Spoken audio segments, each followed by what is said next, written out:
करें।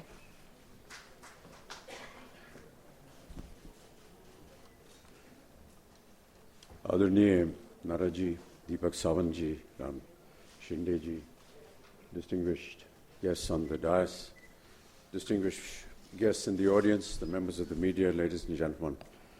I deem it a great honor to be here today and to be able to bring this campaign to its initial stages of a launch through the media on awareness of this deadly disease called hepatitis B. Now that you've seen the film, I guess a lot of what I needed to say has already been said, but I want to go back to what Dr. Barve in his address had said and mentioned about a dear friend of his being infected by this, keeping in mind the very nature of doctor's medical code. He refrained from taking the name, but actually he was wanting to mention my name. And I thank him for his professionalism. And hepatitis B, as I said in my film, came to me by accident. During the time of my accident in Coolie in 1982, there were about 200 donors whose blood was taken to be infused into me. And the Australian antigen hepatitis B had just perhaps 3 months ago been detected worldwide, and it was very new, and perhaps it was new for being detected also amongst various tests that were needed to be carried out before giving somebody blood. And therefore, one of the donors was carrying the hepatitis B virus, which went into my system. I continued to function as normally as I would.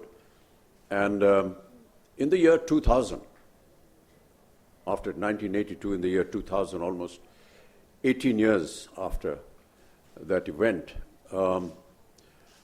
through a very normal and regular medical checkup that Dr. Barve, who's our family physician, and me went through, we discovered that indeed my liver had been infected and that I had lost 75% of my liver. So if I stand in front of you today, you're looking at a person who is surviving only on 25% of his liver.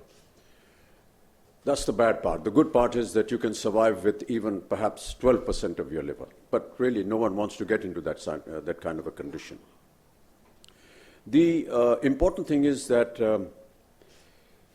it's a very frightening phrase to use on somebody when you say that he's suffering from cirrhosis of liver, because cirrhosis of liver is normally associated with alcohol. I am a non-alcoholic. But to have this stigma of being suffering from cirrhosis of the liver is quite frightening. And when Dr. Barve treated me, and we went through various tests, and we found that luckily, as fate has always been with me in several of my other ailments, there had been a sort of a remission, which meant that the virus had stopped eating into my liver, and having devoured 75% of it, it was showing some kind of mercy on the balance 25%. We went through a medical course, and I have to say here that during all my ailments and my medical history that I've had, I have always relied on the medical profession in my own country. I know that I have been in situations where I've had the means to be able to get treated abroad, but it has been my faith and trust in the medical profession and the doctors of India that I have always put my faith in, and I'm very proud of the fact that they've always done a marvelous job. So I want to congratulate them. Having said that, when we discovered this ailment, we found out also that we were in remission, but now and then I must admit that we have been going abroad to have a second opinion, so to say. We went to some medical institutes in the United States of America, and I have to say that whatever diagnosis and the treatment that was being commanded to me by Indian doctors was no different from what the American doctors or doctors in any other part of the world were administering.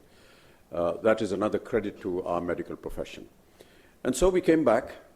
There are some drugs which I have to take regularly to prevent the further appearance of this virus in my system.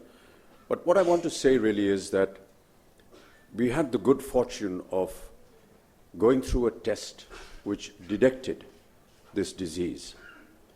And as Dr. Barve very rightly said, that there are almost 100 people here, and he's pretty certain that at least 2 or 3 of you, God forbid, are perhaps carrying this virus within you and are unaware of it. Awareness, ladies and gentlemen, is a very important factor in any one of these diseases. If we are unaware of what you're carrying, you can come to a stage where it becomes too late. And that is very devastating, and we must prevent that. And which is why Dr. Barve and a few of his colleagues came to me one morning, and we decided that we must do something about this. We set up a meeting with the Honorable Minister, Mr. Nada, and I must thank him for very graciously giving us an audience and listening to our issues, and almost immediately setting up a system where he not only accepted what we were saying, but designed a campaign which would take care of not just hepatitis B, but as we all know, the government of India has launched the Indradhanush campaign, which is the massive inoculation program that the government of India stresses upon, and hepatitis B is also included in that. So I want to really thank you, sir, for having taken our little plea to you and having put it into practice.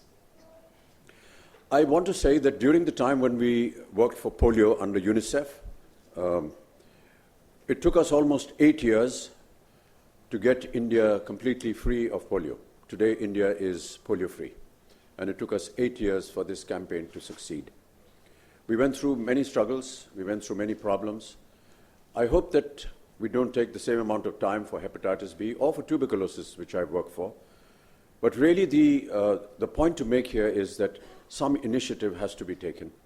And I want to thank the government of India, the government of Maharashtra, for having agreed to take this initiative on a massive scale and continue to work towards it so that in time to come, through the campaigns that you've just seen and several other efforts that the government is making and private companies are making, we will be able to make perhaps our country a healthier place to live in. When we talk about detection, when we talk about finding out whether any of you is carrying this disease, the one person that I really want to acknowledge are the workers that will go out into the fields to actually carry out this job. I know that the polio-free campaign had the backing of UNICEF, had the backing of all the states of this country, all the chief ministers cooperated. There was a voice, there were several people who I tagged along with me. We had Sachin Tendulkar come on for one of the campaigns, we had Shah Rukh Khan coming on for one of the campaigns, Aishwarya Rai came on for one of the campaigns. But we continued this process. And despite all the famous names and the efforts of the government of India and UNICEF, it was the worker that had to actually go into the deepest corners of our country to work and administer this dose. And I want to compliment the workers. So therefore, when we do start this campaign, Honourable Ministers, I would want you to perhaps pay a lot of special interest to the workers that will go out into the fields and work in this campaign, because they are the only and truly people who actually go and make sure that the campaign works, that it is spread out, it goes out to people. And if need be, if you can organize something, I'd be very happy to meet them and, give them my compliments and acknowledge that the work that they keep doing. I want to also state that we are all somehow or the other not conscious of the fact about our health.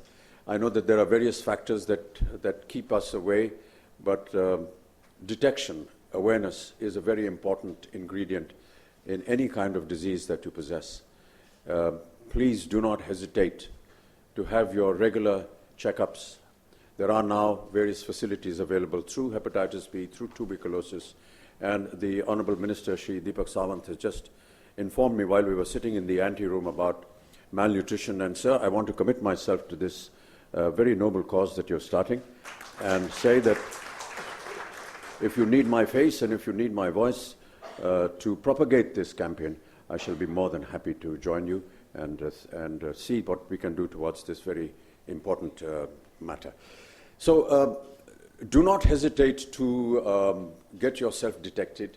I also promote diabetes through Mr. Keith Vaz, who is a Member of Parliament in the House of Commons in the United Kingdom, and we've done several inaugurations of vans which go out into interiors of India and, of course, in the United Kingdom, detecting people of diabetes. It's just a very small little test, but that's the point that we need to stress. It's no point coming after you've been actually diagnosed with the disease and reached a stage where perhaps there is no way to come back.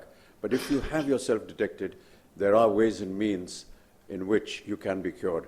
One of the leading examples is right now talking to you. I was detected in time. I took the precautionary measures, both in tuberculosis and in hepatitis B. Even in tuberculosis, as you all know, I'm a tuberculosis survivor as well. In the year 2000, I was also detected with tuberculosis, and we were able to detect it in time, and we went through an entire course with Dr. Barve, and today I'm now tuberculosis-free. Do get yourself detected. Please, with folded hands to the media, to propagate this message across. And this is why we're having a special conference today, so that you're able to propagate this campaign to as many people as possible.